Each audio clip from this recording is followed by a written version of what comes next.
She laughed. "Fly this helicopter and I'll marry you." And then the janitor started the engine. Rain hammered the cross-meridian tower, silvering the rooftop helipad and blurring the bay. Livia Cross folded her arms against the wind. The day's negotiations had whittled her nerves to a wire. Beside her, Marcus Vale wore the posture of good news and the eyes of a gambler. He tilted his chin toward the man scrubbing a black crescent from the painted ring. "That one," Marcus said. "A little morale." The janitor looked up. Late 30s, close-cropped hair, a narrow scar at the temple like a hyphen. His badge, Adrian. He returned to the work with quiet, exact circles. Livia allowed a tired smile. "Do you think he'd bite?" She wanted the pressure to crack somewhere harmless, a joke that would not cost stock or blood. Marcus pitched his voice bright. "Adrian," he called. "A harmless experiment." Adrian rose. He did not hurry. He arrived at the edge of their conversation like a steady metronome. Behind him, an Airbus H-145 rested under beads of water, blades still, glass dark. Livia gestured toward the helicopter. "We have a wager," she said, lifting a brow. "Fly this, and I'll marry you." Marcus laughed too quickly. "Just a jest."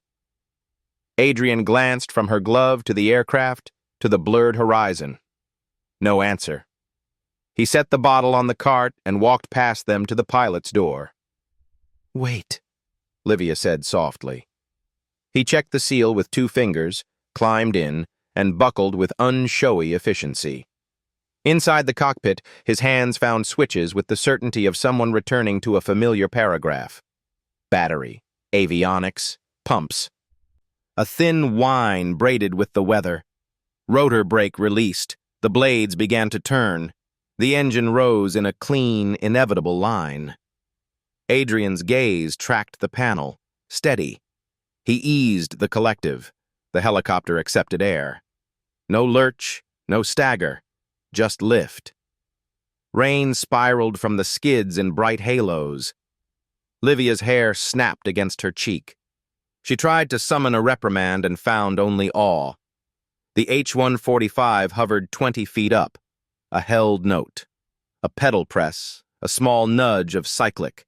The nose tipped in a courtesy, spun a precise pirouette, and faced them. Marcus's mouth fell open.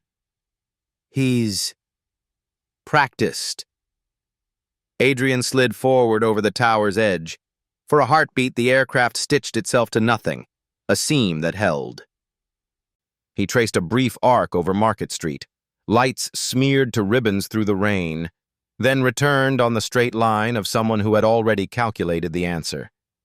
He flared, hovered, and set down with a sigh that sounded like relief choosing to remain. The engine unwound.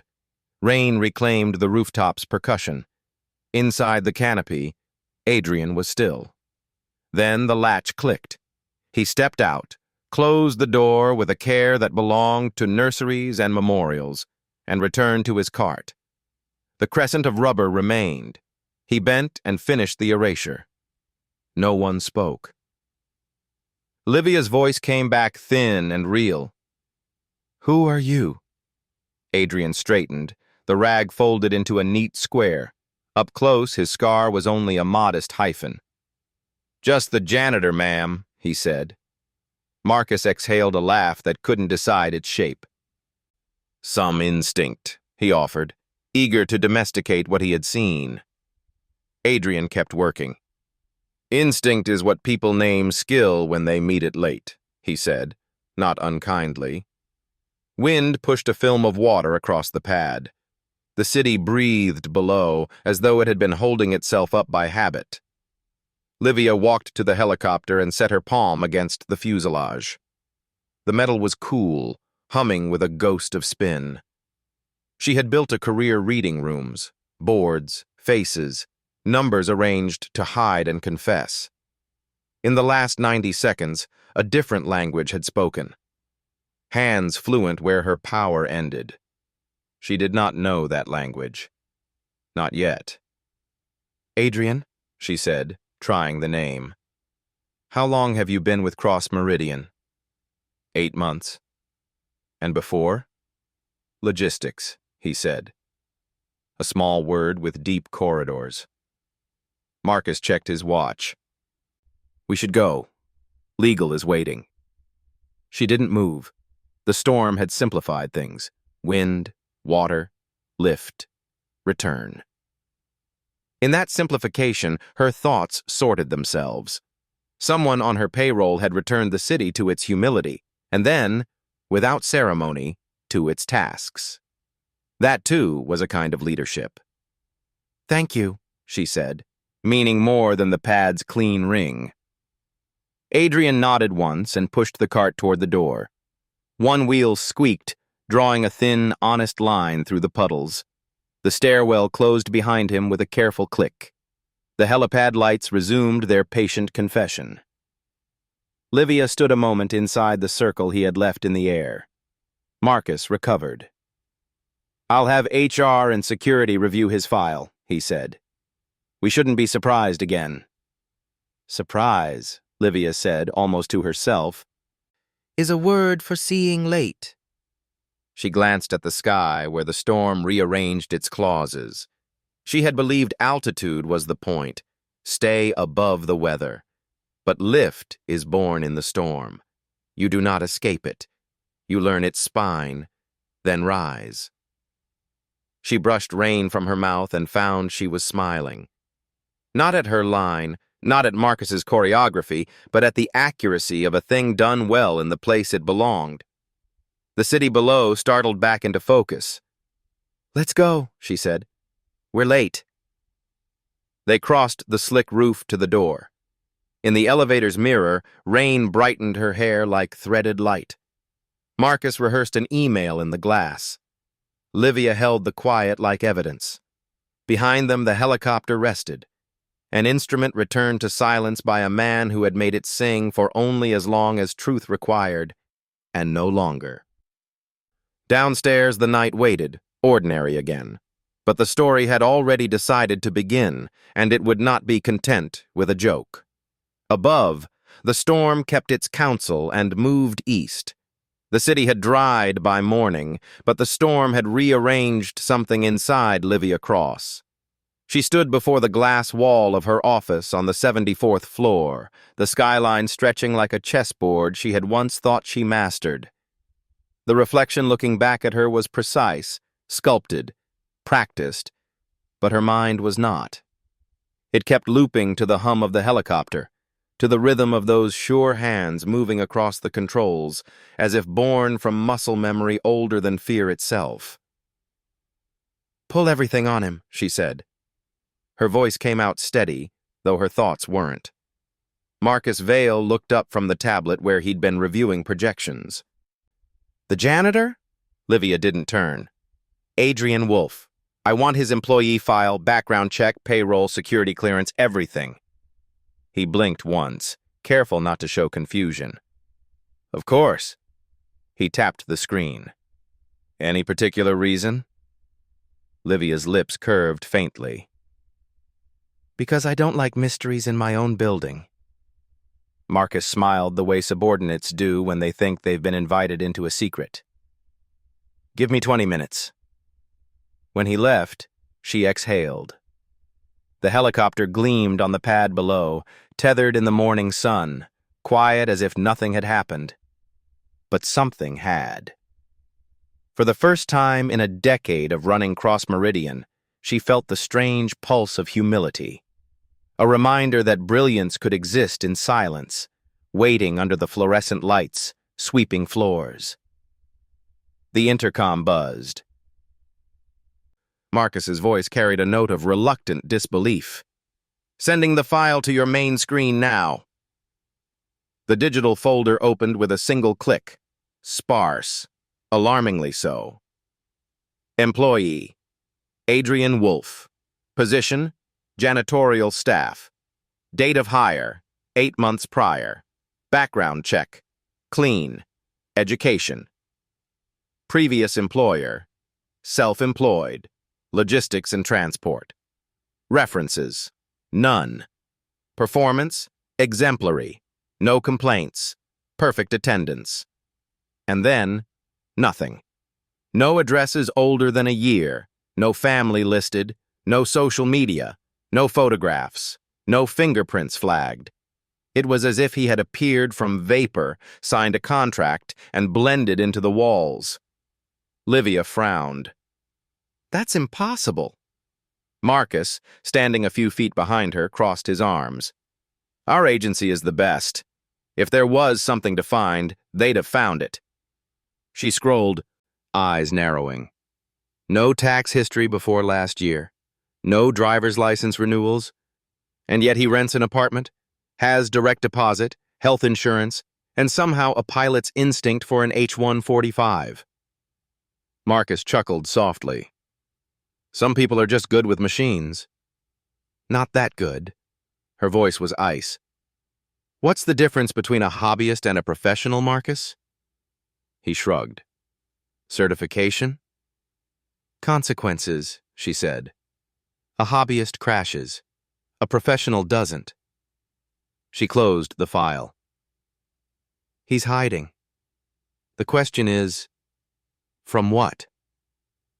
Her phone buzzed. A message from the chairman. Tokyo is getting cold feet. The deal is on life support. Fix it. She read it twice, the words coiling like wire.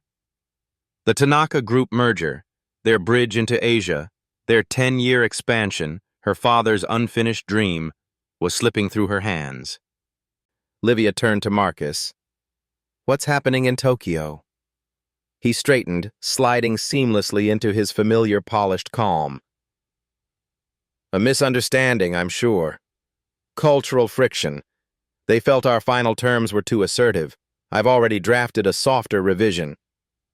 Softer? He nodded, eyes gentle, voice measured. Perception is everything. A small concession now builds long-term trust. Livia studied him, the easy charm, the careful deference. For years, she had trusted Marcus because he mirrored confidence back at her like glass. But today, something about that reflection felt wrong, too smooth. Send me the data, she said. It's already on your desk. He smiled. I'll handle the outreach with Tanaka's team personally. You've got enough to worry about. She gave him a curt nod. Make sure you do. He left with his usual grace. The door closed. Silence reclaimed the office. Livia walked to the wall of awards, each plaque engraved with precision, each trophy a frozen version of her father's ambition. He had built Cross Meridian from nothing, his empire of steel and software. After his death, she had become both heir and prisoner to the legend. She had learned to speak the language of power fluently, to be sharp, concise, untouchable. But last night on the roof, a man with no title, no degree, had flown her world into question. In the maintenance bay 5 floors below, Adrian clocked out. The fluorescent light drew soft lines across his face. He opened his locker, neatly ordered, like the cockpit of a small aircraft. Inside was a folded photograph, corners worn. A woman smiling beside a helicopter. Sarah Wolfe, 1989-2020. He stared at it for a moment, then tucked it away, shut the door, and started the slow walk down the hall. The building hummed with that quiet perfection only the rich demanded. Floors gleaming, walls whispering, every motion measured. It should have been peaceful, but peace had become foreign. He felt the gaze of the cameras, the algorithms that watched every keycard swipe. His instincts, old, buried, told him he had made a mistake last night. You don't lift a machine in public when you're trying to disappear. A guard nodded at him near the service elevator. Adrian nodded back. Just another ghost doing his job. Back upstairs, Livia stared at the security feed, rows of thumbnails flickering across her wall. There he was, calm, methodical, invisible. She zoomed in until his figure filled the frame. Each movement was disciplined, precise, unhurried. A rhythm she recognized. People trained that way didn't unlearn it. Her phone vibrated again. Another message, this one from Marcus. Revised offer sent to Tanaka's liaison. I expect confirmation by morning. Rest easy. M. She didn't reply. She minimized the feed, opened Adrian's file again, and scrolled to the bottom. Emergency contact? None. Livia leaned back, fingertips pressed to her temples. The company was bleeding in Tokyo. The board was restless, and somewhere in her tower, a man was quietly rewriting the definition of impossible. She should have been focusing on Tanaka. But all she could hear was the sound of rotor blades slicing the storm clean, lifting the weight from gravity itself. Outside, the afternoon light dimmed behind gathering clouds. The storm had gone east, but another was on its way, one made of people, data, and power. And somewhere in the stillness of a janitor's apartment, an old pilot would feel it too. The city outside Adrian Wolfe's window was a grid of quiet neon veins, pulsing faintly through the fog. He set his key down with the ritual precision of someone accustomed to order. The door clicked shut, sealing out the hum of elevators and polished ambition.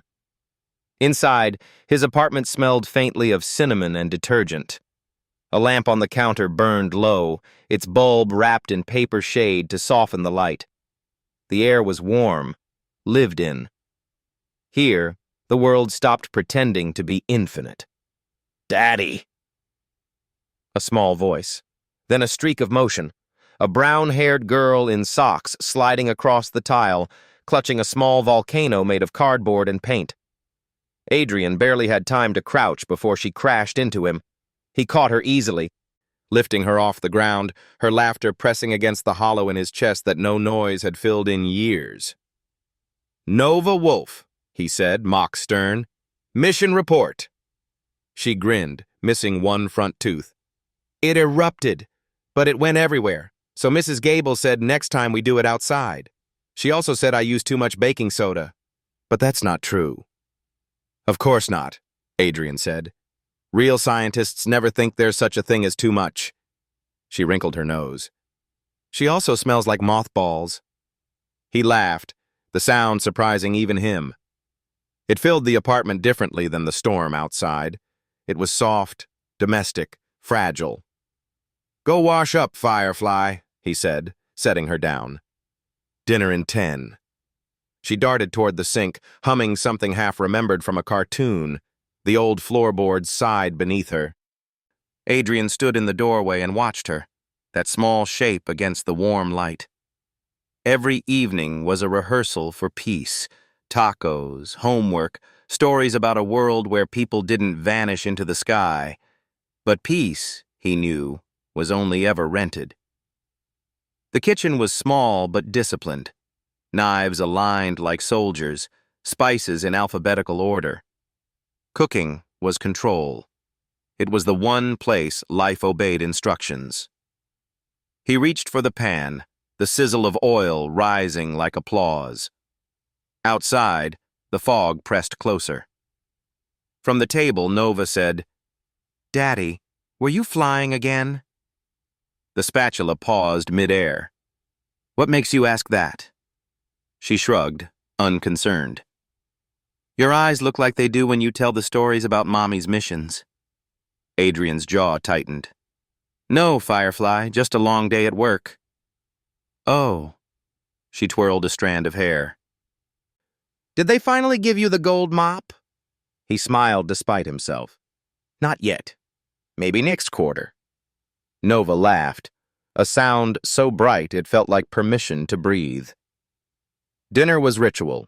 2 plates, 1 candle, a folded napkin by the 3rd plate that never left the table. They ate while the city blinked through the window. Nova told him about school, the girl who cheated at spelling, the teacher who mixed up planets. the dream she had about a dragon who collected umbrellas.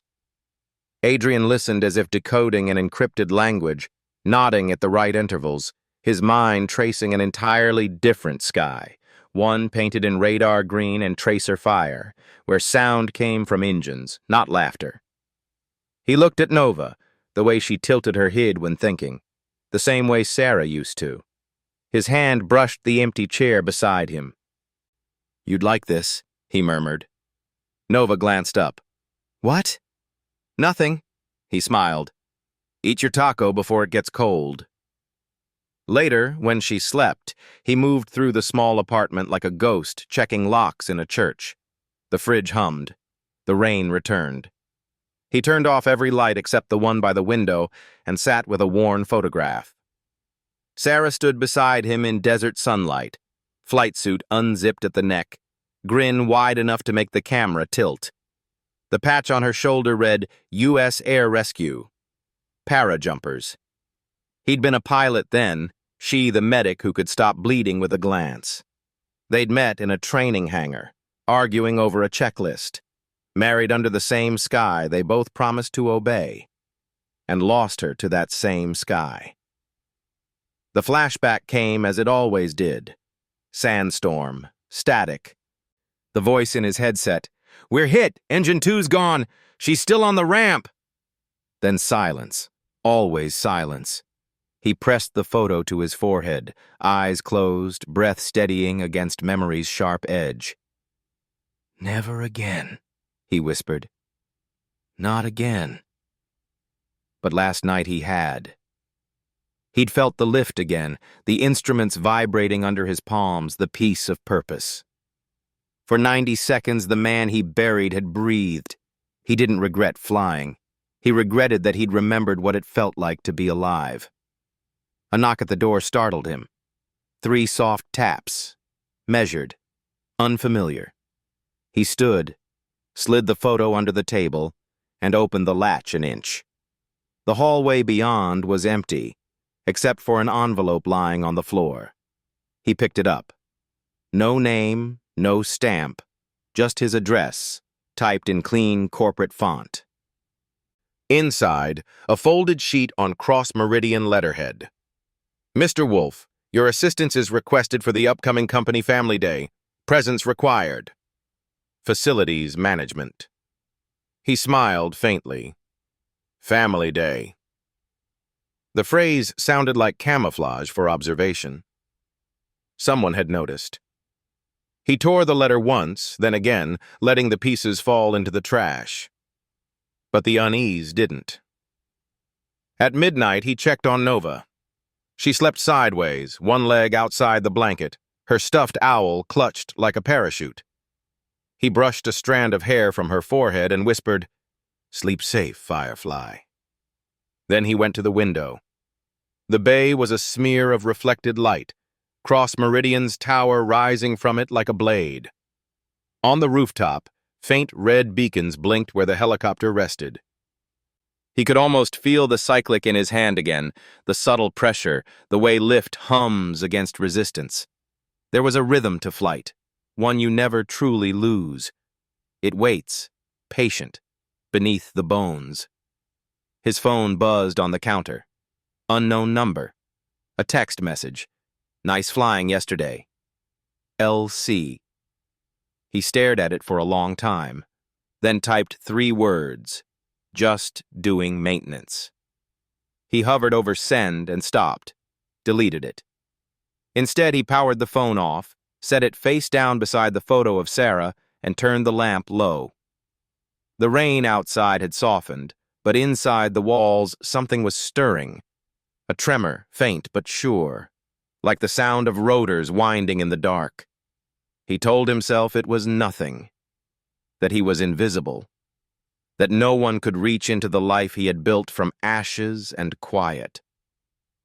But Livia Cross was not a woman who let mysteries rest, and tomorrow her curiosity would come knocking louder than the storm. Saturday arrived, dressed in counterfeit joy. Blue banners flapped against the breeze, children's laughter tangled with pop music, and the manicured lawn outside Cross Meridian's corporate park looked like it was trying too hard to resemble happiness. Livia Cross hated this day every year. Mandatory fun, Marcus called it, the company's annual family picnic, a pageant of camaraderie for shareholders and press releases. Usually, she arrived, smiled for 20 minutes, and escaped behind tinted glass. But this year was different. This year, she stayed. Because somewhere amid the rows of bouncy castles and barbecue smoke, there was a janitor she could not stop thinking about. The crowd parted for her as she walked, linen trousers sharp, sunglasses hiding the precision of her gaze. She nodded at employees, murmured greetings, the perfect CEO performing warmth. But beneath the choreography, her mind was hunting. She saw him at the edge of the lake, away from the chatter and the tents. Adrian Wolfe sat cross-legged on a checkered blanket, helping a small girl tie a string around a twig. His sleeves were rolled, forearms tan and steady. He wasn't wearing the gray uniform, just a plain shirt and jeans. Unremarkable, ordinary, which somehow made him stand out even more. The girl giggled. "Look, Daddy, it floats." "Of course it does," he said. "Everything floats if you trust the water long enough." Livia hesitated, almost smiling. Then she caught herself. Observation first, contact later.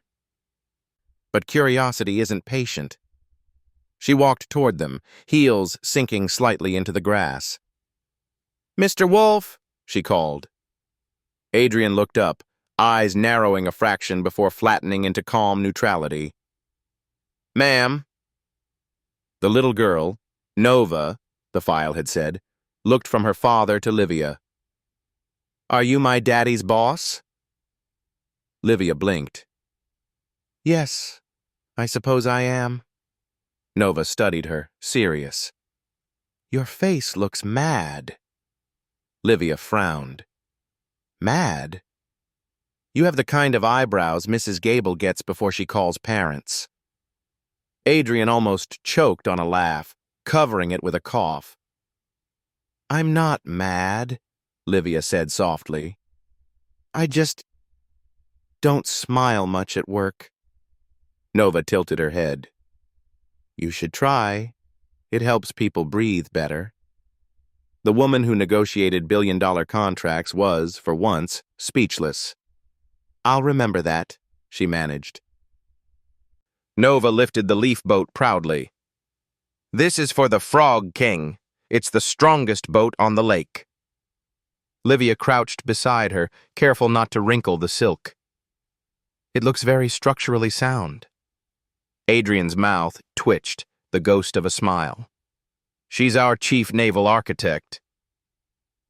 For a heartbeat, all three of them existed in the same gentle orbit, a suspended moment untouched by hierarchy. Then the spell broke. Livia stood, brushing grass from her trousers. "I didn't know you had a daughter," she said. Adrian's hand rested lightly on Nova's shoulder. "I don't talk about my personal life at work." "I see." She wanted to say more, to ask where the mother was, to ask how a man who cleaned glass could fly through a storm. But questions can sound like trespass when spoken in the wrong key. A high-pitched buzzing sliced through the quiet. Everyone looked up. One of the marketing VPs was showing off a new drone, making it perform dizzying loops above the water. The machine dipped low, slicing the reflection of clouds, its rotors whining in rhythmic bursts. And in that instant, something changed in Adrian. His body stilled, his jaw locked, eyes fixed on the drone as if tracking an enemy. His shoulders tightened, subtle, instinctive, the same way soldiers react to a gun's metallic breath. The small smile vanished. For a split second, he wasn't a father by a lake. He was someone else, someone remembering. Livia saw it, that flicker between worlds, and her breath caught. Nova tugged his sleeve. "Daddy?" He blinked, as if surfacing. Yeah, Firefly? Can we get ice cream now? Sure, he said, voice too calm. He stood, taking her hand. If you'll excuse us, ma'am. She nodded, but he was already walking away, blending into the crowd. Livia watched them go until the colors of the tents blurred. Around her, laughter resumed, music returned, life continued, but she felt the weight of what she'd just witnessed. That wasn't the reaction of a hobby pilot. That was the reflex of someone who'd lived inside the sound of rotors that weren't toys, someone who'd learned to fear the mechanical pitch between flight and death. Her heart thudded once, hard. She wasn't just curious anymore. She was certain. Adrian Wolfe wasn't who he said he was. Across the lawn, Marcus Vale stood near the catering tent, his smile professional, his eyes calculating. He'd watched the same scene from a distance, watched the CEO's gaze follow the janitor like a compass needle. He took a slow sip of wine, the mask of leisure never slipping, and pulled out his phone beneath the tablecloth. A brief message, typed without hesitation. The CEO is distracted. Accelerate the timeline. Board needs the numbers by Monday. MV. He hit send and pocketed the phone. When he looked back toward the lake, Livia was still standing there, motionless, eyes fixed on the place where the janitor had disappeared. He smiled thinly. Perfect. Adrian and Nova reached the far end of the field. The ice cream stand glowed under strings of lights. He knelt to her height. What flavor? Chocolate. But can I have the rainbow sprinkles? Deal. As she ran to the counter, Adrian turned slightly, scanning the crowd. Old habit. Old training. He'd seen Livia's eyes during the drone incident. Sharp, assessing, relentless. She'd seen too much. He'd made a mistake showing up here.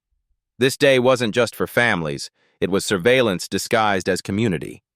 He could feel it in the rhythm of the event, the way cameras lingered, the way Marcus Vale's attention grazed like a blade. He looked down at his hands. They were steady, but his pulse wasn't. Daddy? Nova held out the cone, eyes bright. You okay? He smiled. Yeah, Firefly. Just thinking. About what? He hesitated. About how fast ice cream melts. She nodded solemnly. That's why we eat it together. They sat on the curb, two small figures at the edge of a corporate carnival, the city rising behind them. Adrian watched the sunset ripple on the glass towers and wondered how long before the storm found him again. It always did. Livia returned to her car long after the music had died. The driver opened the door. She didn't get in. Her reflection stared back from the dark window. Perfect. Untouchable. Lying. Behind that reflection was a question she couldn't escape. Who are you, Adrian Wolfe? The engine started. The city lights shivered like circuits coming alive. And somewhere in the blur between truth and survival, two storms, one human, one political, began to move toward each other. The rain returned 3 nights later, soft and deliberate, like someone trying to remember how to cry. From the corner office of Cross Meridian Tower, Livia Cross watched the droplets race down glass thicker than regret. The skyline below shimmered, refracted, and false. Somewhere in that reflection she saw her own face, a woman who had built an empire of light and yet somehow lived entirely in shadow. The door clicked open behind her. Marcus Vale entered. Uninvited as usual, his voice low and polished. Tokyo called again. Tanaka's team wants to pause and reconsider the merger structure. Livia turned slowly. That's the 3rd time this week. He offered a sympathetic smile. They're cautious people. You know how cultural negotiations work. Humility first, victory later.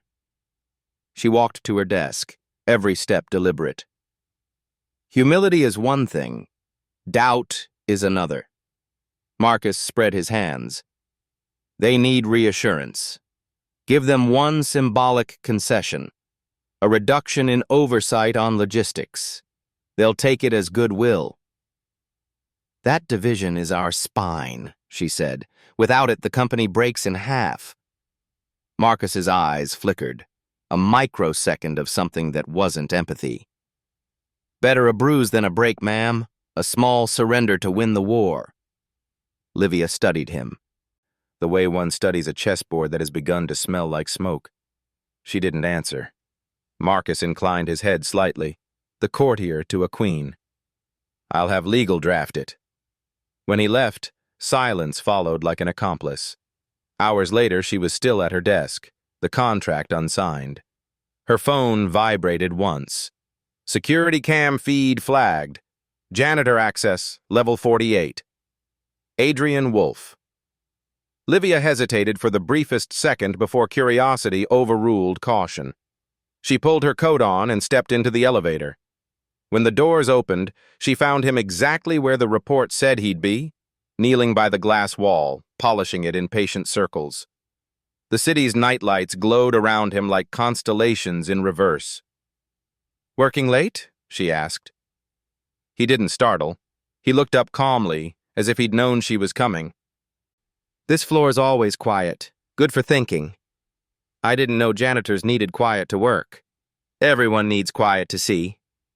She leaned against the rail, intrigued despite herself. "Do you often philosophize with glass?" He smiled slightly. "Glass teaches you more than people do. It shows you what's behind you, not what you're facing." Her lips curved faintly. "You talk like someone who's seen too much." "Maybe just enough," he said. For a moment, neither spoke. The hum of the city filled the gap, traffic below, rain against steel, the long sigh of elevators between floors. Then she asked, too casually, "How's your daughter?" Adrian froze, rag midair. "You've been reading files." "It's my company," she said. "And yet," he replied, "you don't sound sure." Livia exhaled. "You flew that helicopter like you were born inside it." The controls, the precision, it wasn't guessing. He went back to cleaning, voice quiet. "Old habit." "From where?" A pause. "Somewhere I don't go anymore." She stepped closer. "I need your help, Adrian." That made him stop. "With what? Mopping the boardroom?" "With saving it." He straightened. "Ma'am, Tanaka is walking away," she said, cutting through his protest. "Our logistics pipeline is at risk, and the only man who can persuade Tanaka's advisor to come back to the table lives off-grid on Angel Island. His name is Daichi Kurose. The storm grounded our pilots. We can't reach him in time. You can." Adrian shook his head. "I'm done flying." "You weren't done 3 nights ago." "That was different." "Because it wasn't a rescue?" His jaw tightened. Livia stepped closer. "This company is bleeding. Thousands of people will lose their jobs if the merger dies. You have a skill no one else does. I'm asking you to use it one last time." Adrian's voice dropped to a whisper. "Do you even know what flying costs?" "Yes," she said softly. "Control. Isolation. The illusion of safety." He studied her. "You sound like someone who's lost control before." She didn't deny it. "Maybe that's why I recognize it in you." He turned toward the glass. The rain streaked downward in slow, trembling lines. In it, his reflection looked like a man divided, one half of him still standing in the cockpit, the other trying to remember how to live on the ground. "I'm not your solution," he said. "I'm the mistake you haven't made yet." "Then let me make it," she said quietly. He laughed once, disbelieving. You'd trust a janitor with your company's future? I'd trust the only man who didn't flinch when the storm hit. He looked away. The city below blinked like Morse code, a language only pilots could read. Then she said the words that broke him. I'll make you an offer. You fly for me. One trip, and I'll set up a lifelong trust for your daughter. Medical, education, everything. She'll never have to fight for air again. Silence spread between them. How do you know about her condition? He asked. I don't make deals blind, she said. Asthma, chronic. The hospital in Oakland flagged your insurance cap last month. Adrian's fists tightened. You went through my records? I protect my assets, she said evenly. She's one of them now. For the first time, anger flickered in his eyes. But behind it was something else, the trembling exhaustion of a man who's run out of ways to say no. He looked at her for a long time. You don't know what you're asking me to do. Livia stepped closer, lowering her voice. I'm asking you to remember what it feels like to matter. The wind pressed against the glass like a held breath. Finally, Adrian spoke. Fine, but we fly by my rules. Her heart skipped once, not from victory but from something harder to name. Agreed. I pick the route, the time, the weather window. You don't question it. Done. And when it's over, you forget my name. Livia nodded slowly. If you insist. He wiped the last streak of glass, folded the rag, and looked at the city's reflection, her face beside his, two ghosts hovering over an empire. When do we leave? She asked. Adrian's eyes stayed on the horizon. When the storm decides it's ready to listen. Far below, lightning crawled across the bay like a warning written in light. Livia didn't know yet that the storm he meant wasn't in the sky. It was the one gathering inside Cross Meridian itself. The night air over the bay was heavy with the scent of salt and rain. Cross Meridian Tower stood like a dark monolith, its rooftop helipad gleaming beneath floodlights that sliced the fog. The storm was coming. Fast, restless, hungry. Adrian Wolfe stood beside the helicopter, his jacket dark against the whipping wind. Every motion was methodical, checking the rotor, running his gloved fingers along the fuselage, tapping each gauge as though each click were an oath. Livia Cross stepped from the stairwell, hair caught in the wind, her voice low. Everything ready? He didn't look up. As ready as it can be when the sky wants you dead. She forced a small smile. Reassuring. Didn't say it was safe, just said it's ready. He climbed into the cockpit, hands moving with the muscle memory of another life. She followed, her breath fogging the glass, the city lights trembling below like stars drowning in water. The rotors began to turn. The sound deepened, an ancient heartbeat rising from metal and storm. They lifted off into the chaos. The city fell away. Skyscrapers turning to shadows, bridges vanishing into the fog. The helicopter shuddered once as the wind caught it, then steadied under Adrian's touch. For 10 minutes they said nothing. The world outside was a blur of rain and lightning, the cockpit glowing in the dim pulse of instruments. Finally, Livia spoke, voice steady but softer than she meant. You weren't lying about the weather. Storms never lie, Adrian replied. People do. She glanced at him. You think I'm lying? He didn't answer right away. I think you're desperate. Desperation sounds the same. I had no choice. There's always a choice. You just didn't like the others. The words stung, because they were true. Lightning cracked nearby, white fire splitting the clouds, and for a second the world became pure light. The sound came after, rolling through the metal frame like a living thing. Adrian adjusted the cyclic, voice calm. Hold on. The helicopter dipped sharply. Livia's stomach dropped. The wind clawed at them from every angle. Is this normal? She shouted over the noise. Normal is a luxury, he said, eyes never leaving the horizon. This is survival. The storm hit full force. Rain slammed against the windshield, thick and fast as bullets. The sky seemed to twist around them, a living engine of thunder. The aircraft tilted violently to one side. Alarms screamed red across the console. Livia grabbed the side handle, knuckles white. We're going to crash. No, Adrian cut in, firm and unshaken. We're going to fly through it. His voice had changed. It was the same tone soldiers use when the world is burning and they refuse to burn with it. He pulled back on the controls, the helicopter climbing into the gale. For a moment it felt like gravity had abandoned them. Then the nose leveled. The instruments steadied. She realized she was holding her breath. Breathe, Adrian said without looking. She exhaled, shaky. You sound like you've done this before. He smirked faintly. Too many times. And you're still here. He didn't answer. But his silence was heavier than truth.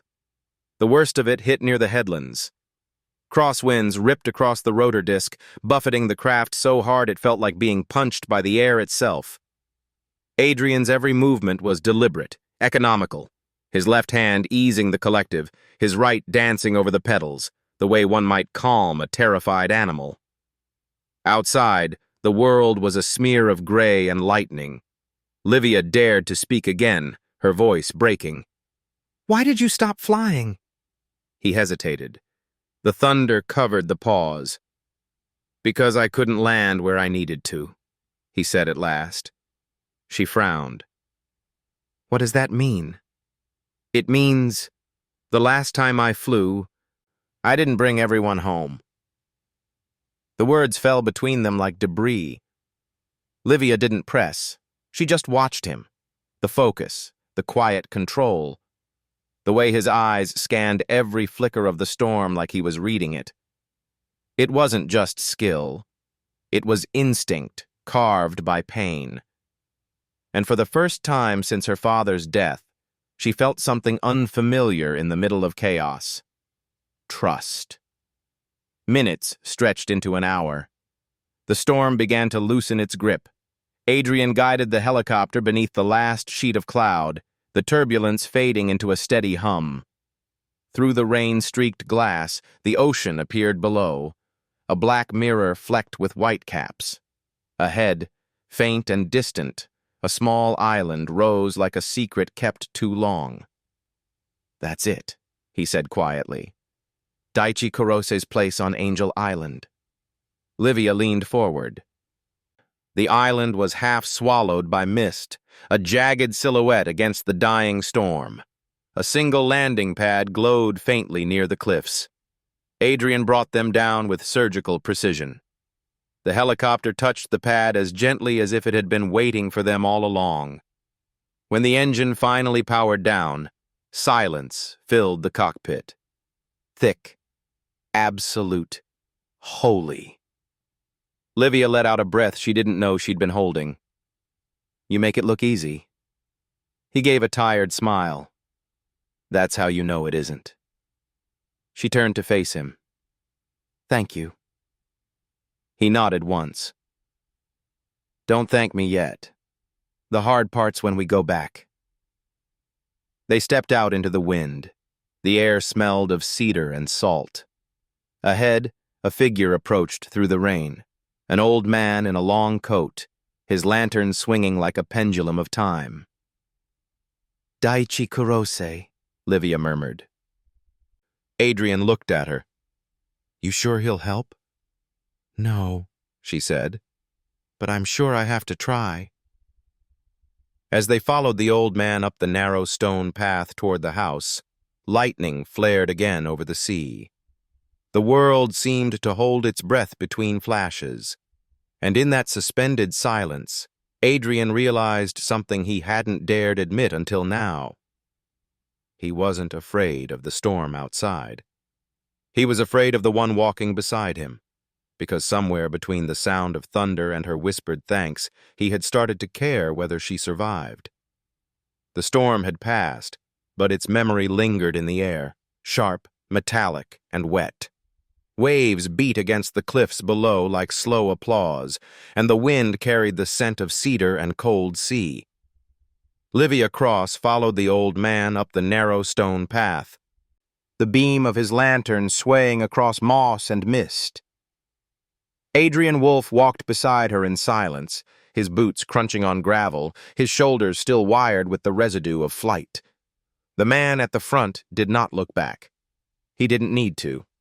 His presence carried gravity. "Daichi Kurose," Livia called, voice low but steady. "Thank you for seeing me." He stopped at the crest of the hill. The lantern illuminated a face carved by age and patience, silver hair tied loosely, eyes black as tide pools. "Miss Cross," he said in a quiet accent that made her name sound like an old song. "I almost didn't." Inside his home, the air was warm with cedar smoke and tea. Books lined the walls, hundreds of them, their spines faded by salt. There were no screens, no machines, no trace of the world that had forgotten how to listen. Kurose gestured toward 2 floor cushions before sitting cross-legged across from them. "I imagine you didn't fly through that storm for small talk." Livia nodded. "I came because you once advised Tanaka, because you're the only person they still trust, and because my company is dying." Kurose poured the tea carefully. His hands were old but unwavering. "Then you must ask yourself why it's dying. Companies are like people. They suffocate not when attacked, but when they forget how to breathe." Livia frowned. "We're suffocating because Tanaka's board lost confidence. They think Cross Meridian is cold, all numbers, no loyalty. Perhaps they're right." His eyes rose to meet hers. "When your father ran it, he sent handwritten notes to every factory foreman. He visited the workers' dormitories. You turned those dormitories into automation labs." Her voice hardened. "And doubled output." "Yes," he said softly, "but halved humanity." Livia's jaw tightened. She had been judged by men before, investors, rivals, even her own board, but never with this quiet precision. "We're not here to discuss philosophy, Mr. Kurose. We're here to save a partnership worth billions." "And yet," he murmured, "philosophy built the bridge you're trying to cross."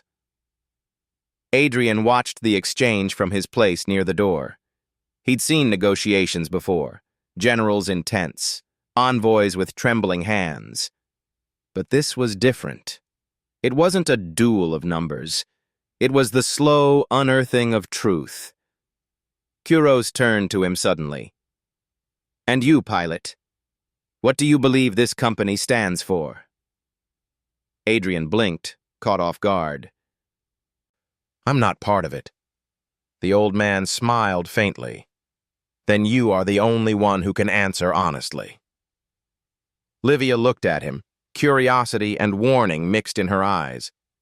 Adrian hesitated, then spoke. "I've seen it from the ground. Floors cleaned so others can stand taller. People whose names never appear in reports, but whose hands hold the place together.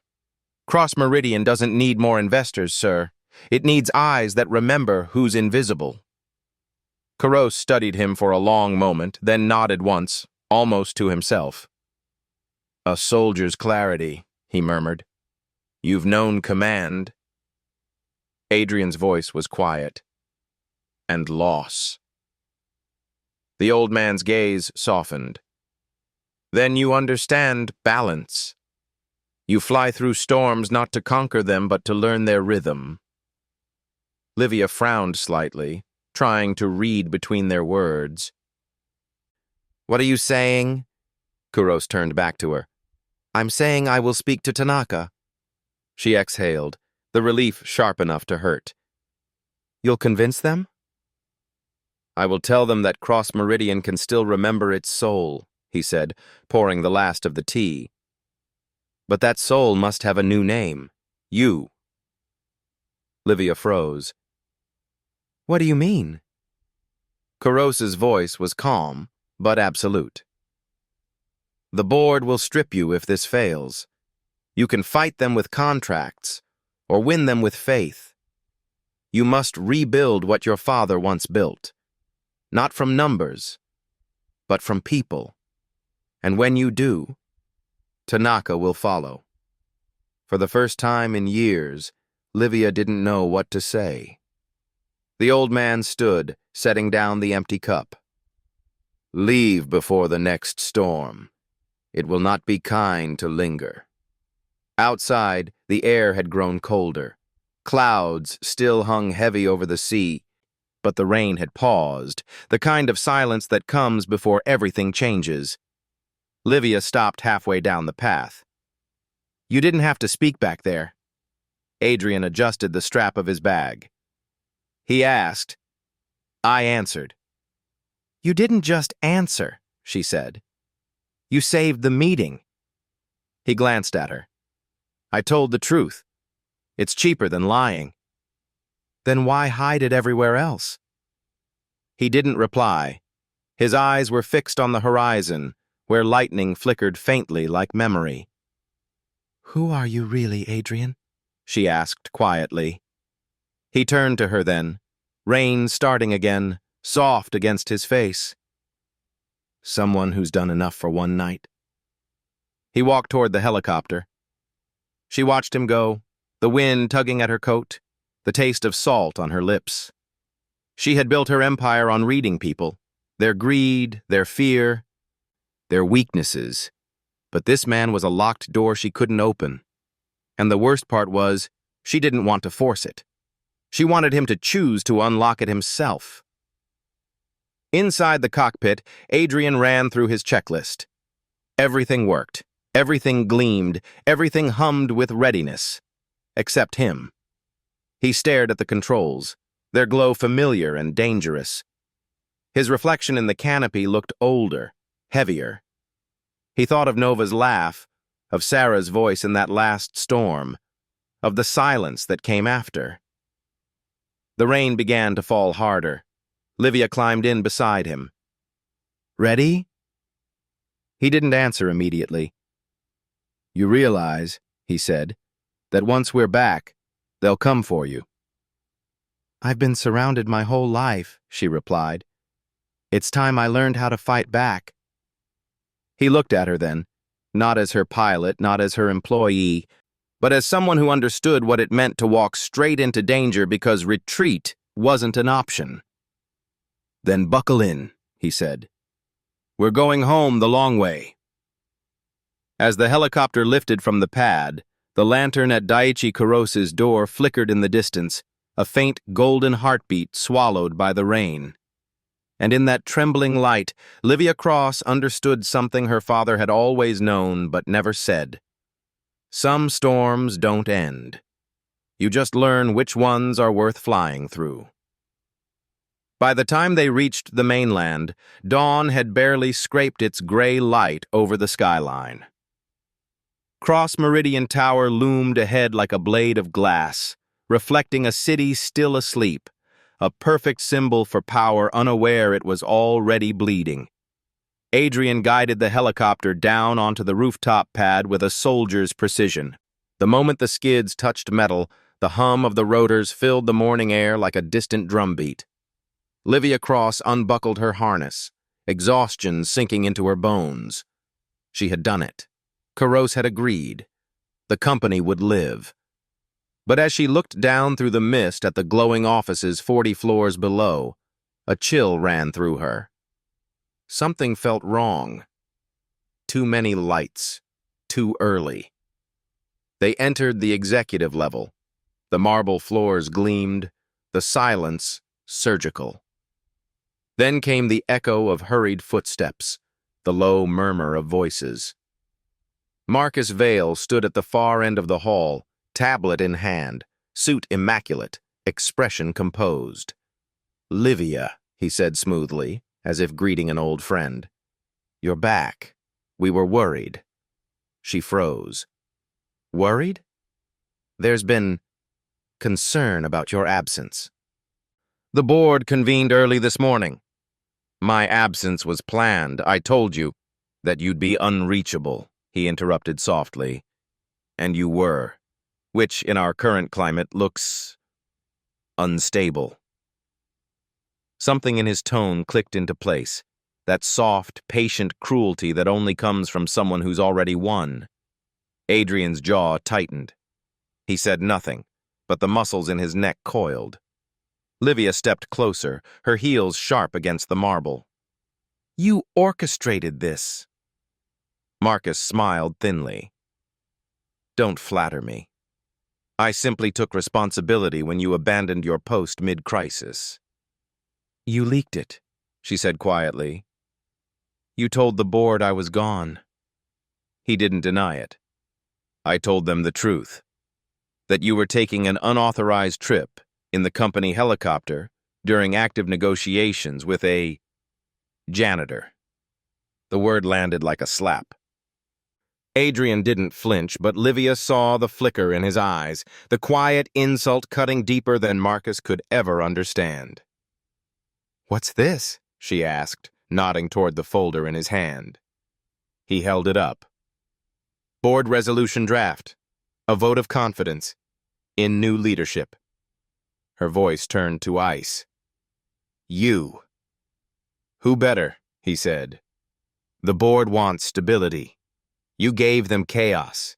You chased ghosts while I built solutions." "And you call betrayal a solution?" Marcus's smile was surgical. "You call it betrayal. I call it succession." The elevator chimed. Two members of the board stepped out. Arthur Lane, the vice chairman, and Helena Roth, the CFO. Both avoided Livia's eyes. Arthur cleared his throat. "Livia, this isn't personal." "Of course it is," she said. "It's always personal when you take what someone built." Helena spoke softly. "The board will meet in 10 minutes. You can address them before the vote." Livia looked at Marcus. "Then I'll see you there." In the boardroom, everything smelled of money and fear. The panoramic windows bled light across polished wood. Screens flickered with charts and projections that meant nothing anymore. Livia stood at the head of the table, her reflection stretched across the surface like another version of herself. The woman who'd spent a decade pretending power and purpose were the same thing. Arthur began formally. "This emergency session is convened to address concerns about the CEO's recent decisions." Livia cut him off. "Concerns orchestrated by the man sitting to your right." Marcus leaned back, voice calm. "I think the facts speak for themselves. Livia took an unauthorized flight during a merger crisis. She's refused to sign the revised terms Tanaka offered, and our share value has dropped 4% in 48 hours. "You mean your revised terms," she said. "The ones that hand them control of our logistics division." Arthur frowned. "We saw the memo. It was a strategic compromise." "It was a trap," Livia said, eyes never leaving Marcus. "Tanaka didn't ask for that clause. Marcus planted it to make me look desperate." "Proof?" Marcus asked, still smiling. Livia opened her mouth, then stopped. She didn't have it. The evidence lived in encrypted emails she no longer had access to. Marcus's tone softened, almost pitying. "I've always admired you, Livia. You taught me everything. How to win, how to hide weakness. But somewhere along the way, you started confusing instinct with emotion." "You're confusing loyalty with ambition," she said. "Loyalty doesn't build empires, it buries them." The words fell into silence. Around the table, glances shifted, a few sympathetic, most cold. Marcus pressed the advantage. "The board needs a leader who can weather a storm. You went chasing one." That was when Adrian opened the door. He entered without a word, his boots echoing like a metronome. The janitor in a worn leather jacket looked wildly out of place among suits worth more than cars, and yet somehow he carried the room. Every head turned. Marcus's smile faltered for the first time. "What is he doing here?" Adrian placed a sleek tablet on the table. "Fixing a mess." Arthur blinked. "Who authorized you?" Livia spoke quietly. "I did." Adrian tapped the screen. The room's monitors flickered. Rows of code filled the displays, then froze on a single command line. User MVA1, command purge partition K archive, true timestamp 0432 AM. From your account during prep for this meeting. A hush fell. Adrian looked directly at Marcus. "That's your login. The one you used to delete the encrypted folder from the company's servers. The one containing every communication you sent to Tanaka's acquisition team." Marcus's face drained of color. "That's absurd. You fabricated—" "Don't!" Adrian interrupted, voice quiet but lethal. "You're good at talking, terrible at covering your tracks. These logs were restored from our SOC's write-once-seen backup, Worm. Chain of custody is documented. Helena verified the restore." Helena, startled but firm, nodded. "I did. The signatures match." Adrian slid another file forward. Screenshots of the network routes, the internal relay proving Marcus had rerouted corporate emails through a ghost server hidden behind his own account. Arthur stared, mouth open. Helena whispered, "My God." Marcus's composure cracked. You hacked me." "I repaired what you broke," Adrian said. Livia finally spoke, her voice calm, surgical. "The proof is here.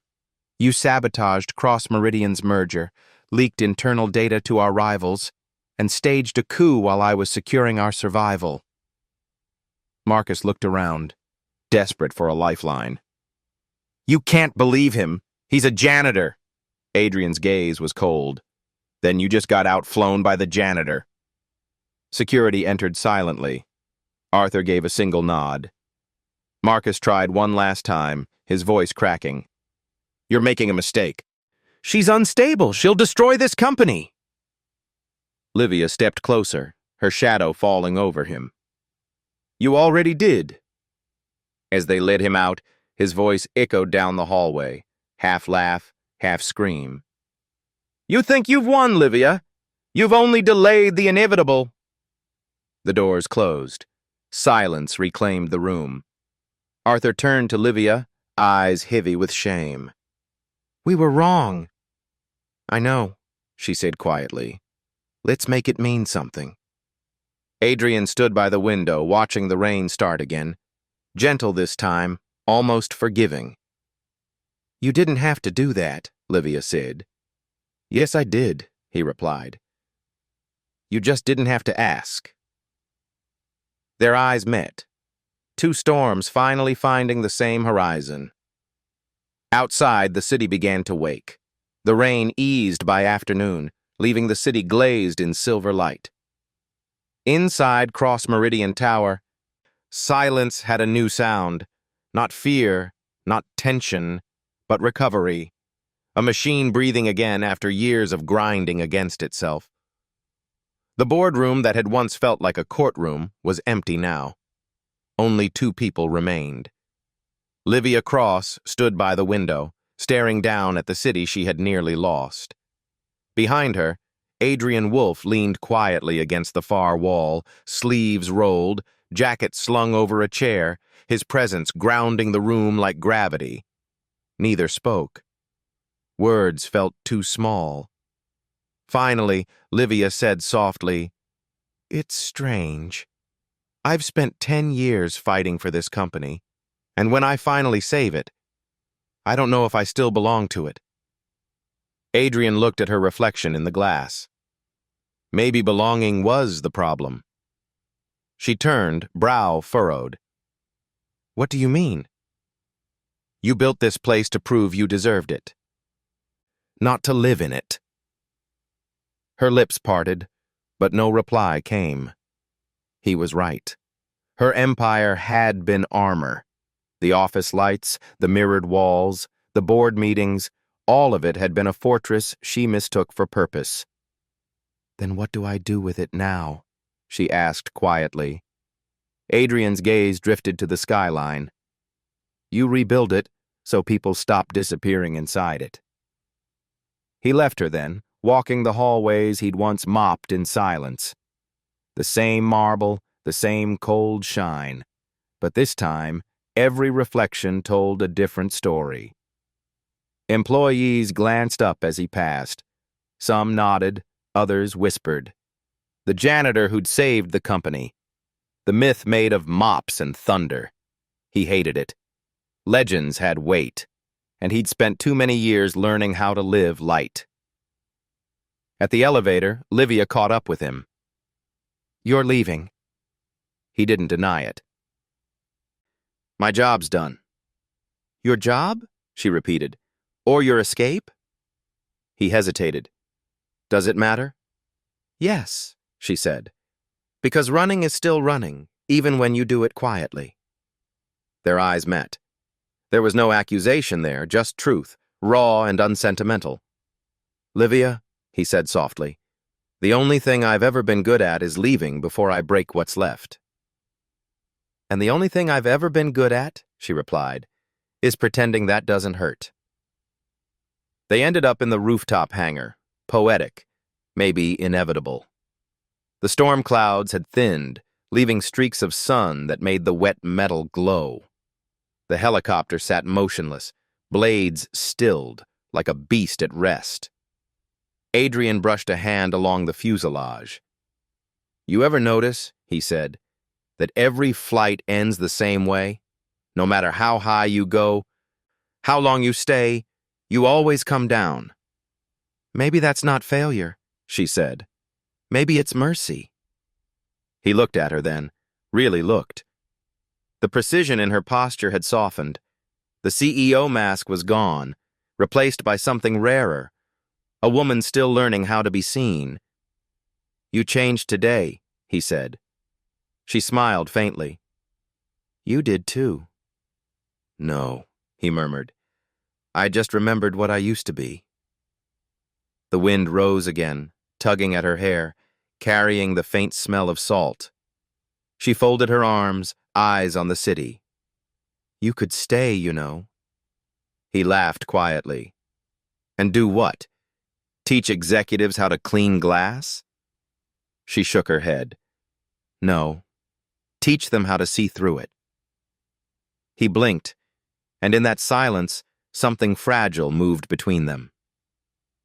Come back tomorrow, she said. There's a project I want you to lead. A new division.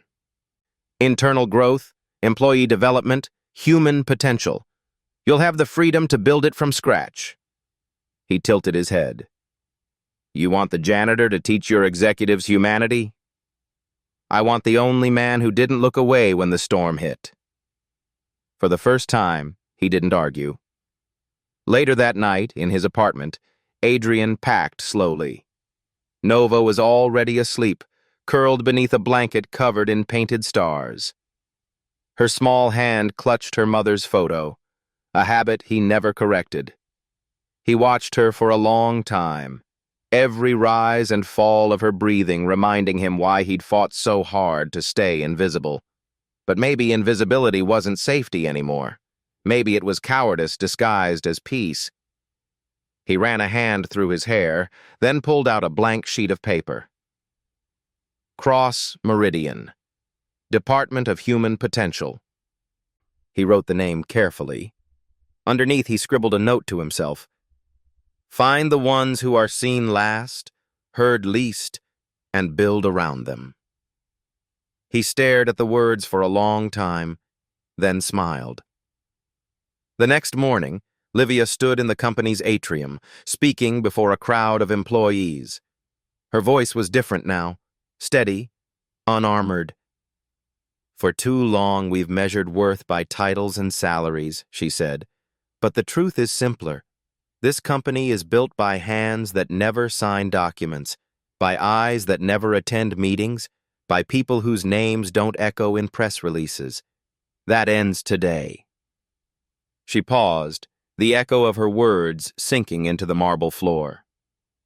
We're creating something new, a department devoted to unlocking the hidden strengths of every person here. Because talent doesn't live in offices. It lives in hallways. The applause began hesitantly, then grew, a sound like rain returning, soft but unstoppable. From the back of the crowd, Adrian stood beside Nova, hands in his pockets. She looked up at him and whispered, "She's not scary anymore." He smiled. "No, she's learning how to breathe." Livia's eyes found his across the room. She didn't smile, but something in her expression said everything. Gratitude, respect, maybe something more. Weeks passed. The Department of Human Potential became the pulse of the company. Promotions came from within. A janitor became a robotics tech. A single mother from accounting was sent to MIT on a scholarship. Cross Meridian was alive again, this time from the inside out. And on quiet evenings, when the building emptied and the city lights shimmered like stars below, Adrian and Livia often found themselves back on the rooftop, not talking about mergers or storms, but about simple things. Childhood, silence, second chances. "Do you ever miss flying?" she asked one night.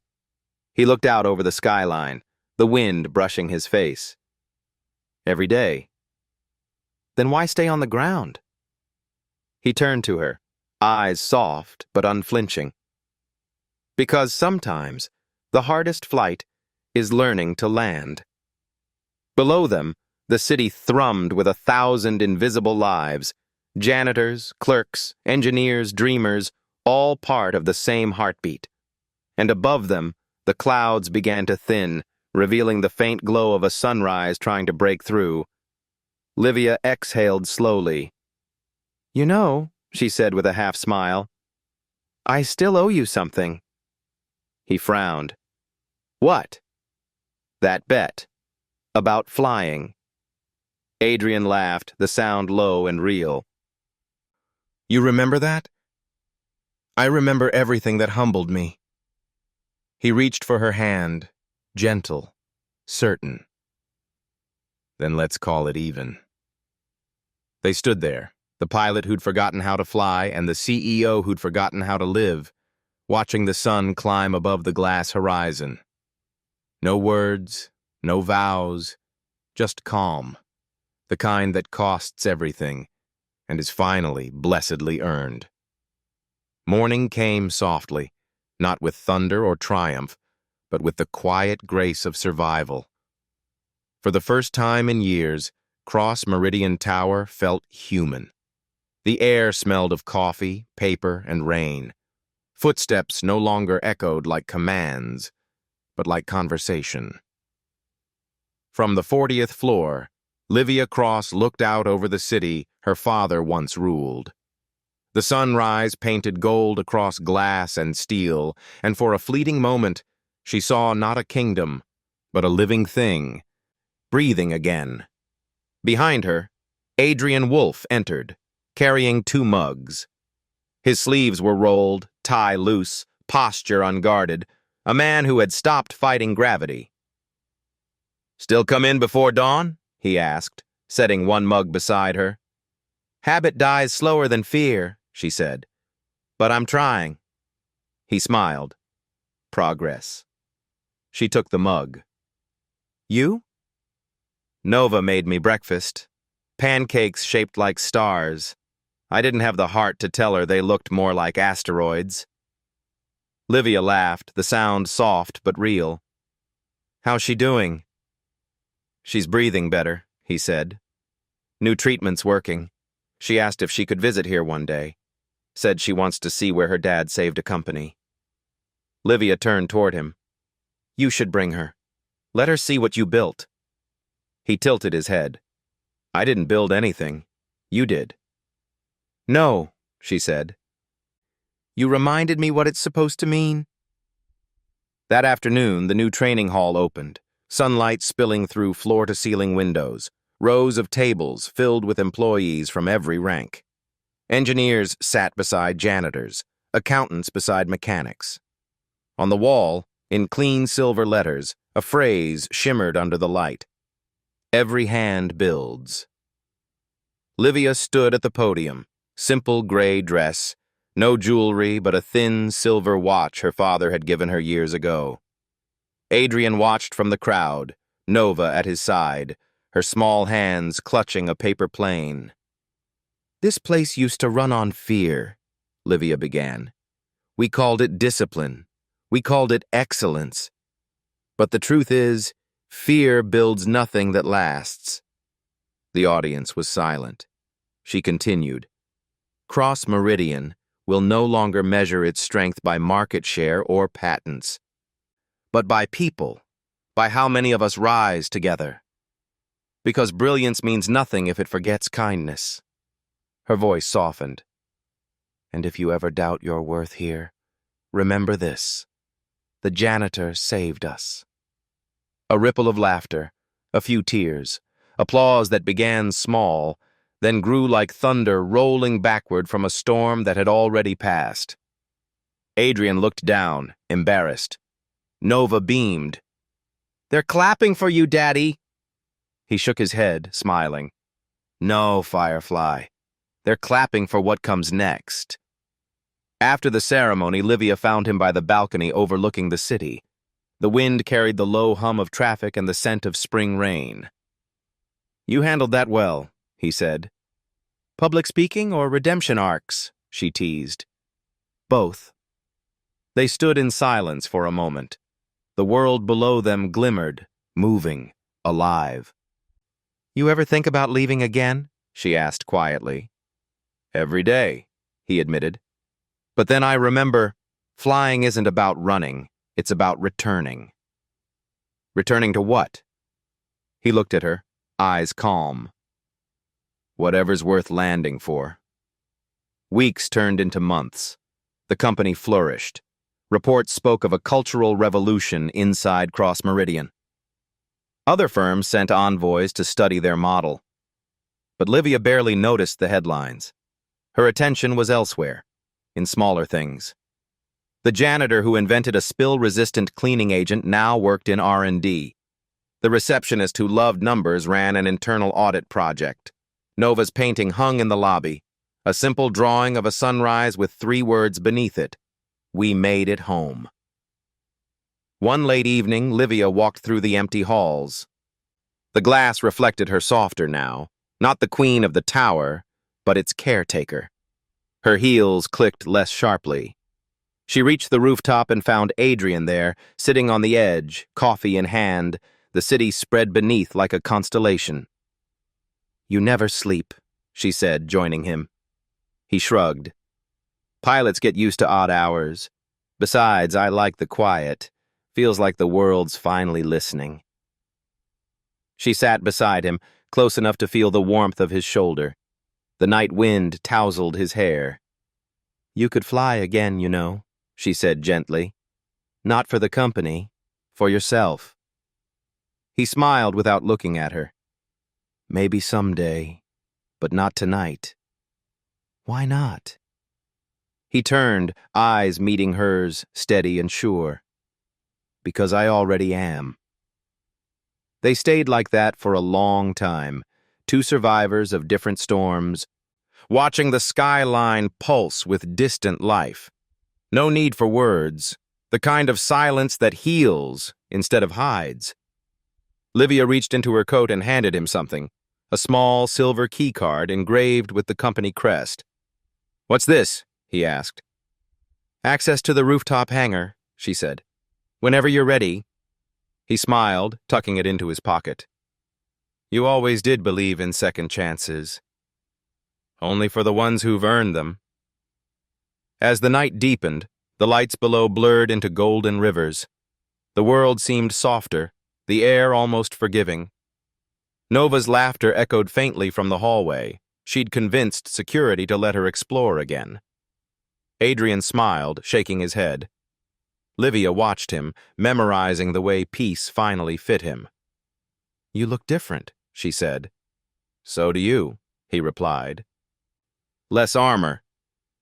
"Maybe I finally landed." He nodded slowly.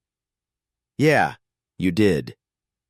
The wind picked up, cool and clean, carrying the scent of rain mixed with city light. Below them, Cross Meridian thrummed, an empire reborn from humility, rebuilt not by power, but by grace. And above it all, the pilot and the CEO stood together, two lives once defined by storms, now united by calm. There would be other crises, other tempests, other nights heavy with noise, but for now, there was peace. Not perfect peace, not permanent, just enough to breathe, just enough to stay. The last light of the city flickered across the glass like a heartbeat. Livia closed her eyes. "Tell me something true, Adrian Wolfe." He looked at her, then at the horizon, where dawn was beginning again. "I used to think flight was freedom," he said softly. "Now I know it's trust. And what's landing?" He smiled. "Home." They stood there until the first light broke over the skyline, spilling warmth across their faces. The end of the storm, the beginning of something quietly eternal. The kind of ending that doesn't close a story, but lets it breathe.